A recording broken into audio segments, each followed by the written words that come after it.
I don't remember the last time I watched a 2-hour podcast with that much focus. But before addressing parts of the podcast and recent upcoming changes, a couple of comments from my last video implied that I want Path of Exile 2 to just become Path of Exile 1, and that's simply not the case. I want Path of Exile 2 to be a fun game that I enjoy playing, and naturally, since I've played a lot of PoE 1, Diablo 2, and other similar games, I understand what I enjoy and what I don't in an ARPG. And out of the 40,000 people that watched the developer Insight Live, I don't believe I'm the only one with those feelings. And naturally, because we're so passionate about the game, we're going to have a lot of feedback.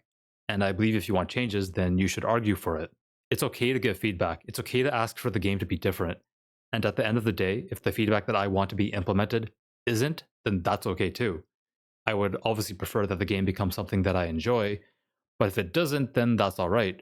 Building on that, if you believe that PoE 2 should go in a totally different direction than PoE 1, and that direction would make the game fun, then post that feedback, spread it around, and discuss it with others.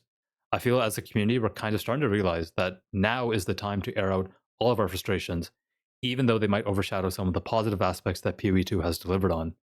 Moving on, both Jonathan and Mark have strong opinions about the game, and that's a good thing.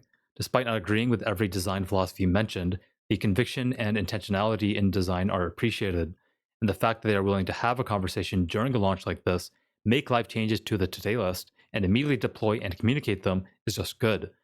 They've addressed some concerns and are actively working on improving the game to, in their words, create greatness. But more so, they emphasize the need for specific feedback. And while there's a lot to parse and consider from the podcast, and all of your comments, and the 3 most recent upcoming changes posts, I've gone ahead and picked some topics that immediately stood out to me. So starting with the changes to Act 3 areas, before I go zone by zone, it's important to note that there's a difference between the first time you play and the second. The first time you play, you might get lost, and it doesn't feel so bad if you do, because everything is new and exploration is kind of fun, as long as the dead ends aren't too egregious. Whereas if you completed 5, 10, 20 campaign runs or more, at this point, you know the layout, you know roughly or exactly where to go, and just feels very drawn out, aka it's just long. These are the moments where engagement drops. So the listed changes for the Drowned City and Utsal are the temporary removal of a very large dead end, which will definitely improve first-time playthroughs, but I'm not so sure if it will have an impact at all for experienced players. Utsal is definitely more on the it's fine side, as you can reach the Viper in a somewhat reasonable amount of time, whereas the Drowned City is a bigger offender. It does have similar pathing, but in the end, it just feels long and drawn out. Perhaps because there's no boss fight in the middle to cut it in half. Similarly, the Apex of Filth wasn't too bad once you learn to read the spiral from the entrance. It definitely is just a large zone, so making it smaller and enabling some sort of layout read should make this change a decent one. Moving on to the Azek Bog, if implemented how I'm reading it, that the boss is just opposite of the entrance, then this is a massive change. Right now the variance to reach the boss is quite high, since first the zone is very large, but secondly the common strategy of just hugging the outside wall doesn't always work, since the boss arena can occasionally spawn on the inside. Overall, good change if executed well. Infested Barrens, pretty spot on read of the issues here, forcing the players to go by the waypoint and cutting down the sides should have a fairly positive impact. Jungle Ruins. Okay, there are a couple of things here. I don't feel the exit to Infested Barrens is that difficult to find. There are some mini dead ends along the way, but nothing too crazy. Generally, I found that if you can find the unique boss, then the exit to the Infested Barrens is nearby. That said, it starts to get frustrating when you search for the Venom Crypts, simply because the zone is just gigantic.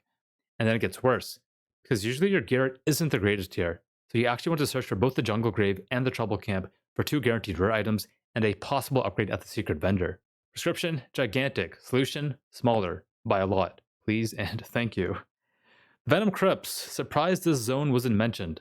I feel it has a similar problem to the Azek Bog, where the entrance to the Corpse Snake Venom room can sometimes be found on the outside wall and sometimes be found on the inside. Also, the zone just feels huge. Cameral Wetlands. The zone is interesting, because last league I was playing mostly standard and I could always hug the left wall to find the boss, skipping the Temple of Chaos altogether because Ultimatum during progression was overtuned, and because I could just do Merciless or Uberlab later for all 8 Ascendancy points. Whereas now I've been playing mostly SSF where the layout is different. I believe it's actually similar to one of the race layouts, where if you hug the left wall, you'll eventually reach the Temple of Chaos in the top left, before realizing you need to take the checkpoint back to the start of the zone to then hug the right wall and take the narrow path that loops around the top of the zone to eventually fight the boss. I do wonder if there's a missing connection here. The layout in Standard where you hug the left wall felt somewhat fine, but the layout in SSF where you loop around feels a bit too big. Jacani's Machinarium. So first off, right when you enter, it's a 50-50 whether you need to go left or right to find a small soul core, And these left and right paths, in my opinion, are just way too long. Secondly, let's say you go left and the soul core is not there.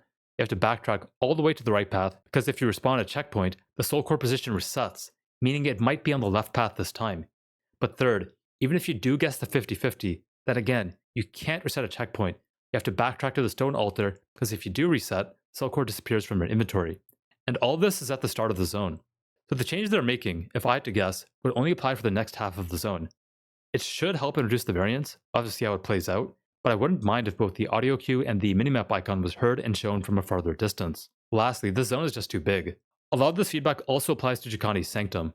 If you've watched some speedruns, you might have realized the most optimal strategy given the size of the zone is to find a generator, reset a checkpoint, do a quick loop, and pray a medium soul core spawn nearby. And if not, just repeat the process over and over. The extra soul core will help here, but I believe further changes in the future are warranted.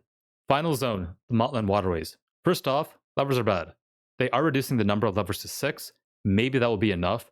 If that's half the current amount, I'll have to play this one to see how it feels, especially if there is no zone size change. The zone also has that minor nuisance where you're waiting for detonate dead effects to finish before you can pull the levers. This isn't an on-death effect, but it generates a similar feeling of disengaged waiting.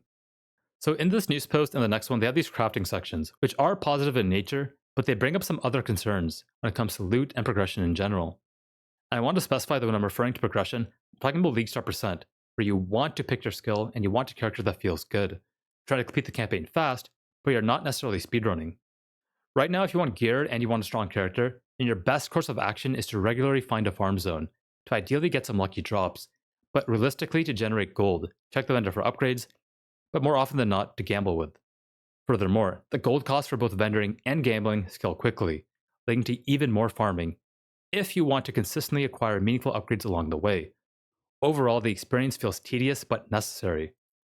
You can definitely complete the campaign without excessive farming, gambling, and vendor checking, but the variance in whether you get meaningful upgrades or not is in my opinion too high, leading to a potentially slow and weak feeling character, a lack of exciting gear upgrades throughout the playthrough, and some other problems, such as attributes to level up your gems and to equip gear.